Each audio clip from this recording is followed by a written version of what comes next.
Hey, good morning. It is Thursday, December 4th, 2025. I take my glasses off because of the glare of the lights, my glasses, but then when I do, this is all blurry. So, whatever. Either way, it's Thursday, I'm up and I'm doing, and I was kind of iffy about going to sleep last night because I finally got my medicine to help me sleep. But I don't take medicine because it's there to take. Like I used to. Before my heart attack, I was popping ibuprofen and Aleve like it was candy.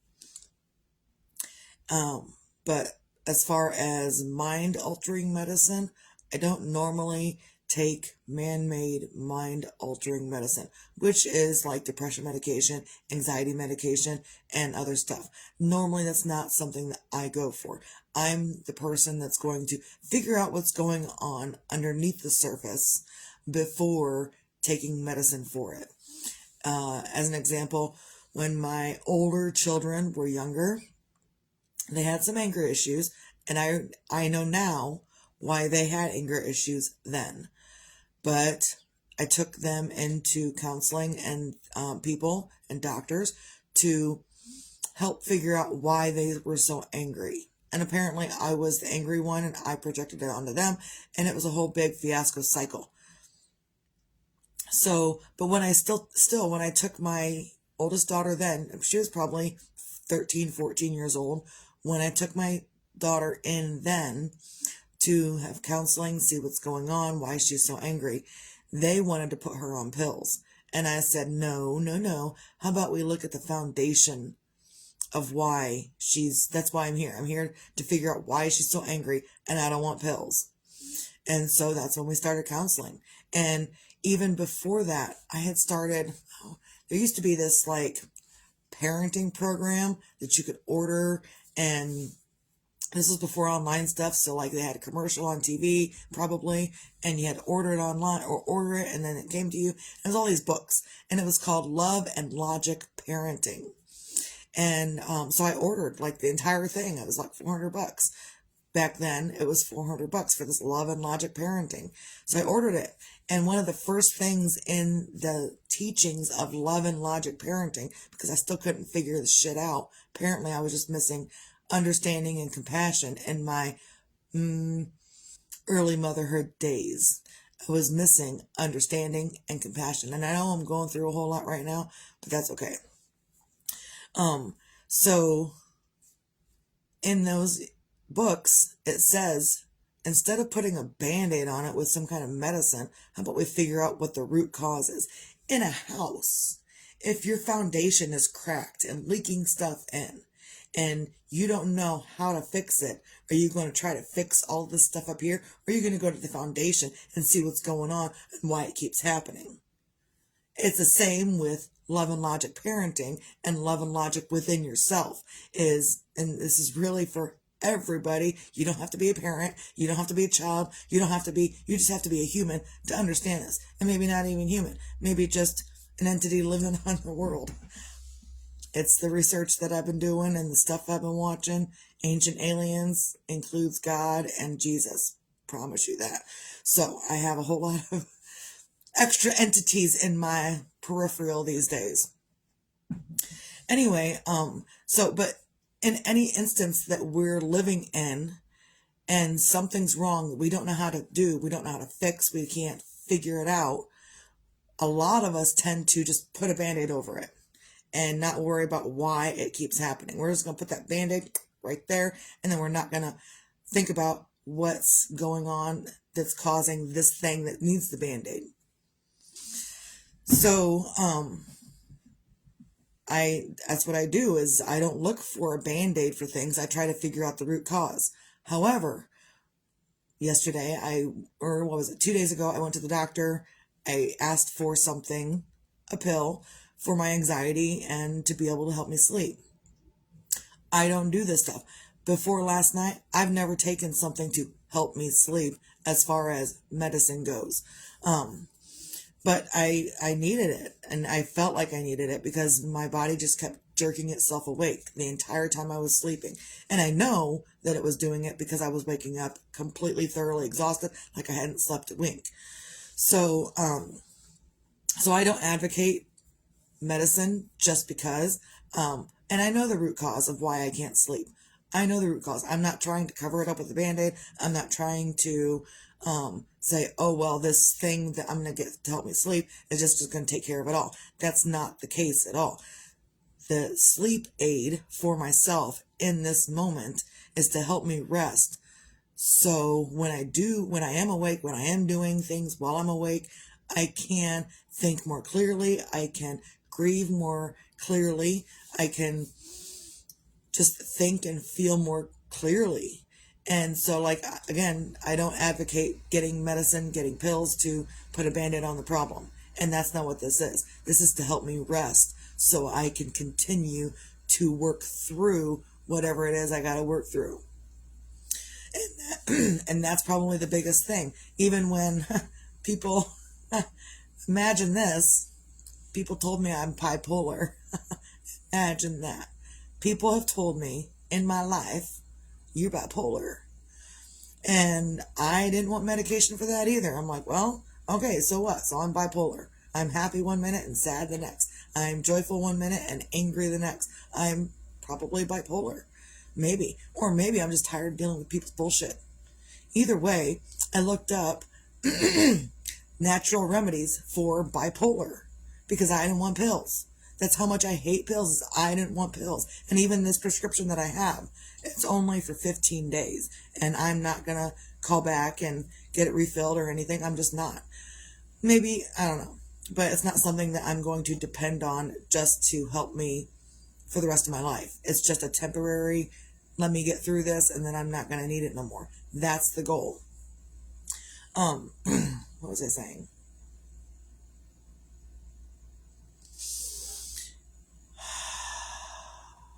Either way, it's important to learn how to fix the foundation of whatever's going on with you. And like right now, the foundation is I'm grieving, and it's exhausting. And every time, I even saw when I opened up my Facebook this morning, my daughter messaged Jeremiah on his Facebook, and because it's been, a couple of weeks since we've heard from him. But that was the case. That used to be the case. He would go 2 or 3 weeks without messaging us because he was busy doing life.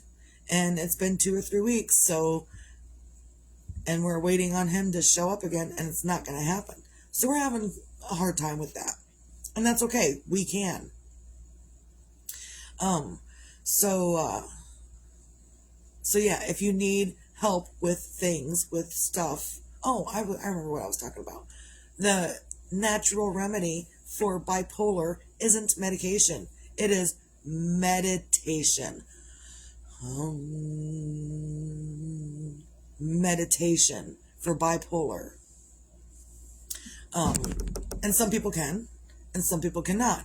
And if you are one of the people that cannot figure out what's going on with you without medication, use the medication that they give you, and also, while you're using the medication, continue to work on whatever it is you're working on within yourself.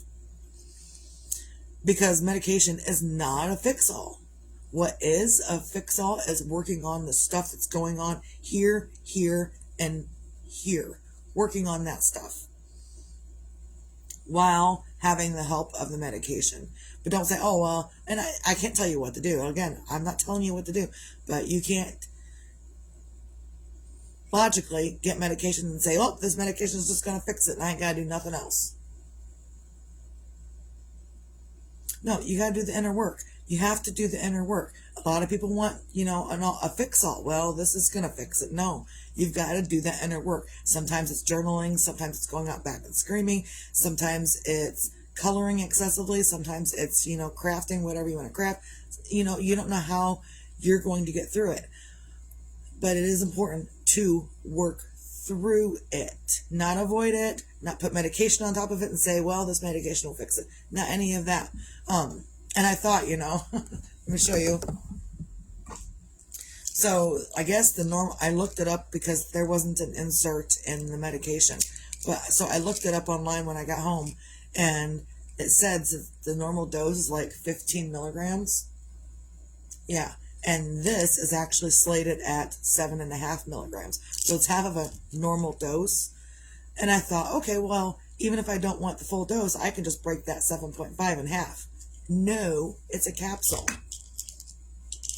And it really looks like the pink and red pill together. The red and blue pill together. It's like pink and red. Or pink and blue, whatever. Either way, so, but it's a capsule. I can't break it in half and take only part of it. I gotta take the whole thing. So I did last night, and I was a little nervous about taking it because I don't take things to help me sleep at all. I normally don't. I don't think in the entirety of my life I've ever taken something to sleep. But so I took it, and then I went to bed, and I feel like I slept. I woke up like I slept. I woke up late. But then in the middle, what was it, last night, before I even took my medicine, I talked to the kid. I said, hey, I'm taking this medicine. Don't know if I'm going to wake up when you need me to. So I need you to set your alarm on your device to get around for school. So at 5:30, get around for school. She's got an alarm set for going to bed. She's got an alarm set for waking up. Now you need an alarm for getting your stuff around for school. And on the off chance that mom's not awake just yet.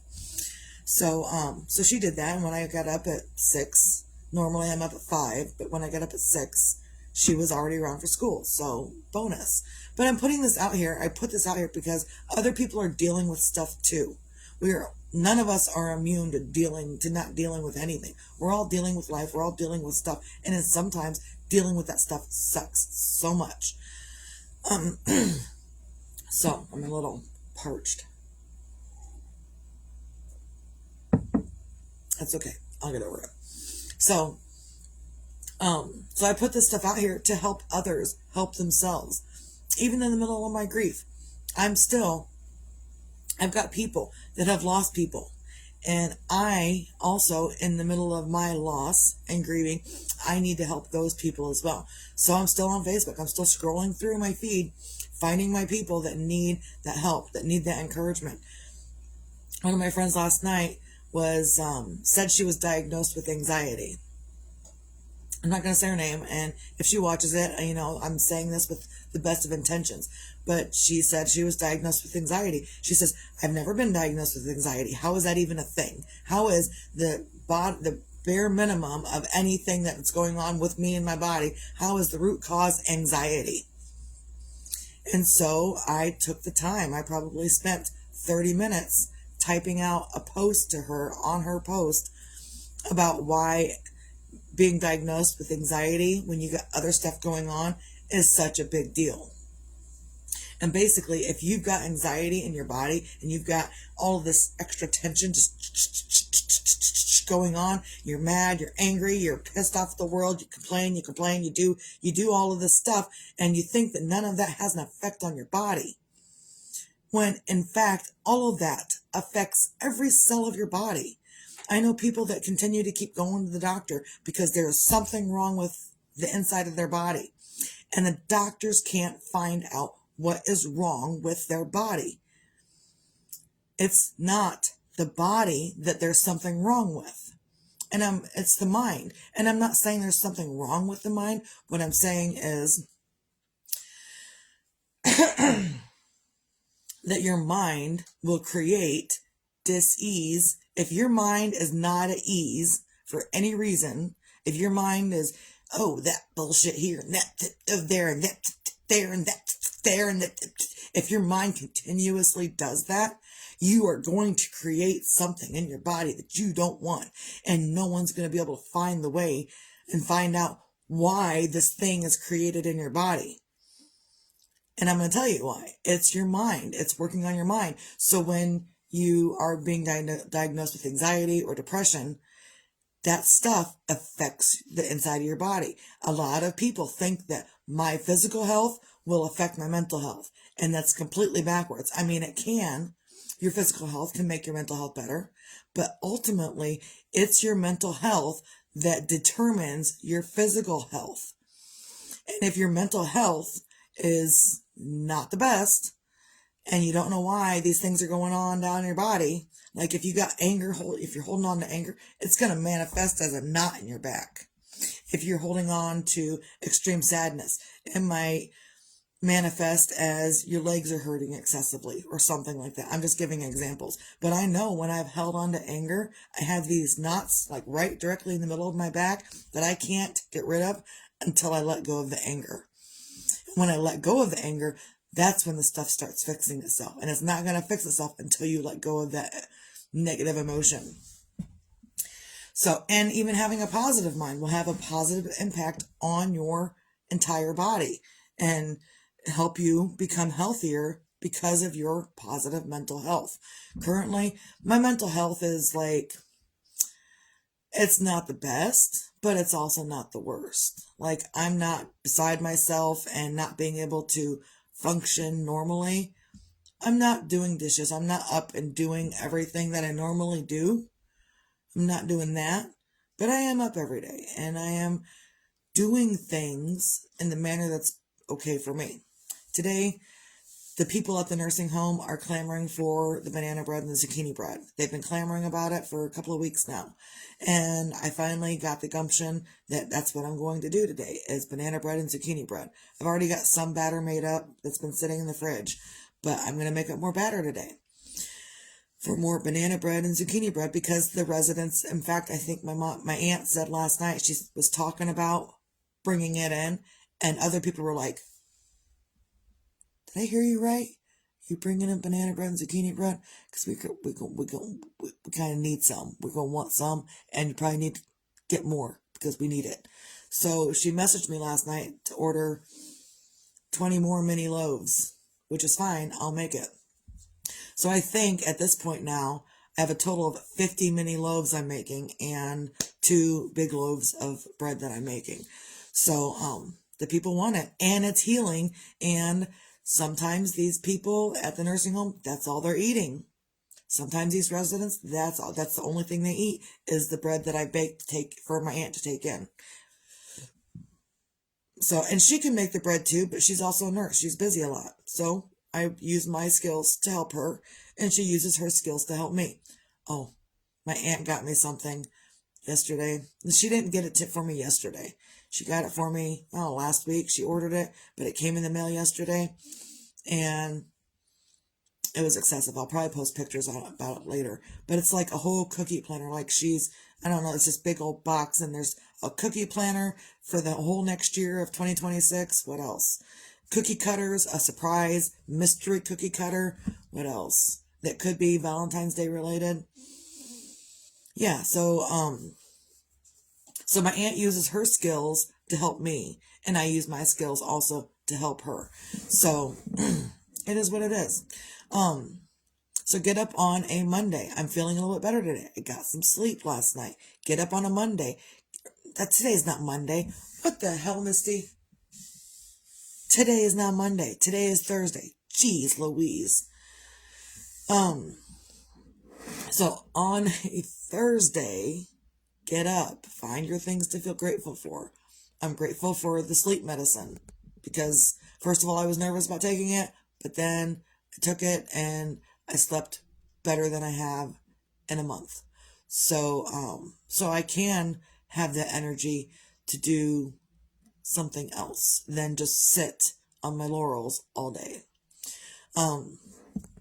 So find your own things to feel grateful for, no matter what it is. It could be that you can wipe your own ass. And that's going to be a thing. I'm going to say it all the time because you could lose the ability to wipe your own butt, and that's not fun either. So just be grateful for anything. If you can't find one thing, be grateful for your heart beating, your hands doing things for you, and the ability to wipe your own butt. Also, be your own magic. Find your own magic. Sometimes your own magic is in getting the rest you need, getting the stuff that you need for you to be healthy for you, the rest, the sleep, the food, the energy, the calm, the silence, the stuff your body needs. And if you can't find that stuff within yourself, it is okay to ask for help. Currently, the help that I asked for is this. This is the help I asked for, which is fine. It's only at night, like really just before bed. I think the instructions say one capsule. Well, this says every day. I'm going to use it at nighttime because that's what the instructions on the website said. So sometimes your help is that you can help yourself. Sometimes your magic is in doing these things for yourself. Sometimes your magic is in getting to the doctor and getting some other kind of thing to help you through whatever you're going through. And it's okay to ask for help. It is more than okay. You should ask for help because not any one of us knows how to do this just willy-nilly on our own. Also, be your own sunshine. Whether tomorrow's promised or not doesn't matter.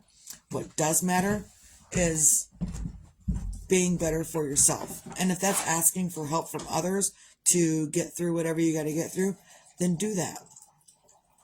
So even my grandma was in the kitchen like all day yesterday doing up fudge and doing this and she basically made a ton of fudge again yesterday. No, not fudge. Buckeyes. Maybe fudge too. But Buckeyes. That's what they were doing. And she made sure to clean up and my mom made sure to help, make sure I had enough room today. Seriously. Put it out, sorry. No, you're right there. Like when you did that, the smoke just came right into everything.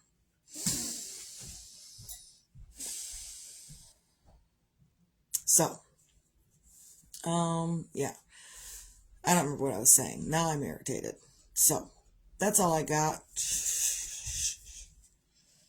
Seriously. Like, yeah, I still smoke cigarettes. Okay, I still smoke cigarettes. But also, like, he stood right here, put that cigarette out, and then blew it all right here. And I'm like, and even though I smoke cigarettes, doesn't mean I like it being blown in my face. Like, blow it somewhere else. Do something somewhere else. Whatever. So just do what you can to be better for yourself. And it's incrementally possible every single day. Some days you don't see the way out of your grief, and some days it's easier to see the way out. So just take it for one moment at a time, 1 minute at a time, 1 day at a time, and we will get through this together. So I think that's all I got. I think I've been winded enough. Everyone have a great day. Misty out.